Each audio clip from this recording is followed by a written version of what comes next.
What is going on, everybody? Welcome back to Phones and Drones. So if you guys follow the channel, you know we've been doing a lot of coverage in Samsung's second half product releases, the Galaxy Watch 5 Pro, the new Fold 4, and a lot of the accessories that go along the way. Today I want to do a very non-technical in nature, just side by side.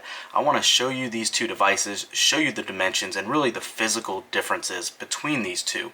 So if you're expecting a full rundown of specs here, I'll go ahead and save you the time. We're not going to get that in this video, but one thing that I want to call out, as we do every year in these comparisons, is you gotta know what you're expecting, what to expect when you have two of Samsung's top tier devices, and that is that you really truly cannot go wrong with either of these. Depending on your personal preference, that's really going to dictate what I would recommend you going with. If you want a larger screen device that you don't have to open and close every time to take advantage of, the actual S22 Ultra itself is going to be the way to go.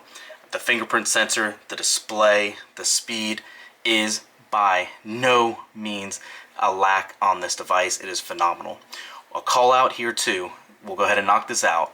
This baby right here is obviously built in. You have your S Pen built in to this new Ultra. The new Ultra line is taking the place of the Note, which you guys are aware of. The design cues are all here. You get the top tier cameras, and you have that S Pen support now built in. And this baby has been amazing to use for a while. Now, everything I said about this device stays true with this, but you're getting a phone that is basically two Ultras in thickness. And I hope the camera can pick it up and see if I can get the light to hit it a little better. This phone is a brick.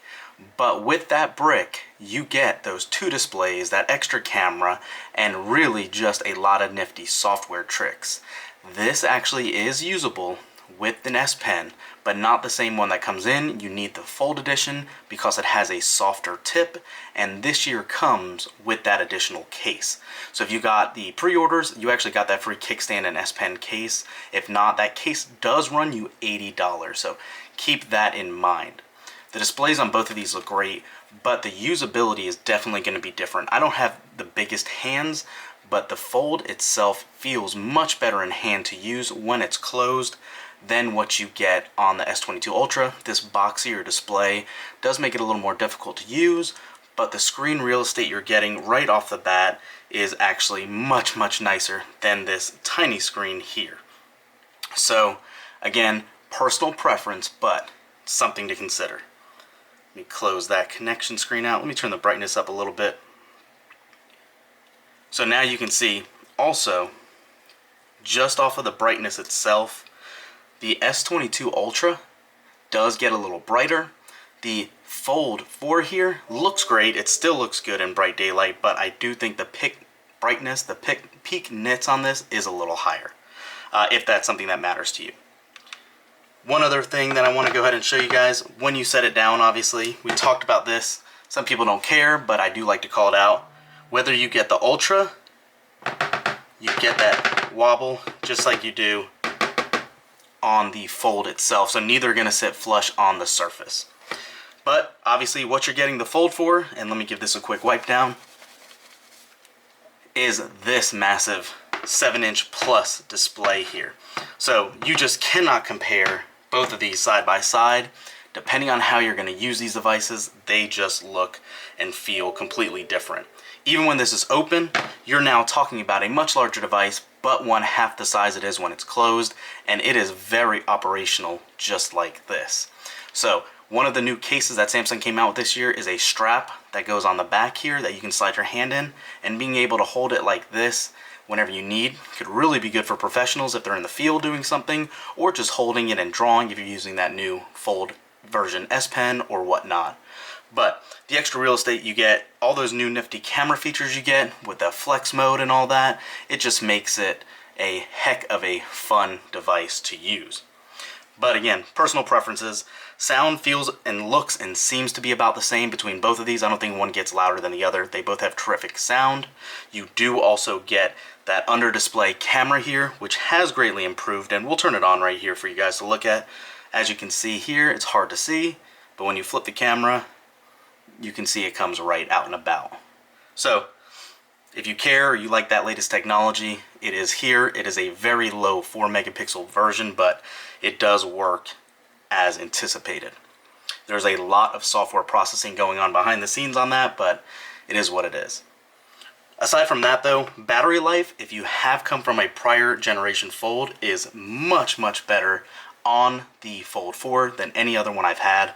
It doesn't quite match up to my iPhone 13 Pro Max, which holds that benchmark this year, but getting through a whole day, getting about 5-ish hours of screen on time, it is not bad considering you have 120 Hz displays on both inner and outer screen, and also that high peak brightness from those Samsung displays. So getting that extra battery life on this really is a thumbs up. Aside from that, guys, performance, obviously, this stays a lot cooler with that new Snapdragon 8 Plus Gen 1 than the actual S22 Ultra. That is a big to-do if you play video games or whatnot. The performance is about equal, but the cooling is a massive improvement on the Fold 4. One thing they did this year too, if you're buying your phone based on cameras, these cameras do come straight off the S22, so these actually have much better cameras than on past generations, and I've seen a lot of side-by-side comparisons where they talk about it with the HDR improvements actually making this a better shooter. Still don't think you're going to take advantage and beat the S22 Ultra, but I just want to throw that out there. These are very, very good cameras to have and use. One extra thing they built out this year is this new dock in software, so you actually can easily flip between apps or go ahead and drag them open here however you please and have that multi-screen access going on at any time. So if you want to TikTok and scroll Instagram, you can do that as well. That's something you can't get on the S22. So that's it, guys. As far as dimensions go, you can see them side by side. Like I said, there is a massive difference in thickness, but very comparable build, very well built. The hinge is a little smaller, it does feel a little better in hand, but yeah, this is what you can expect. Let me know what you guys think. Are you buying one? Do you have one? Do you care about the Fold? Is it all just pointless? Are you concerned about the longevity of it? Let me know in the comments down below. Thanks for watching, guys. We'll catch you in the next one. Peace.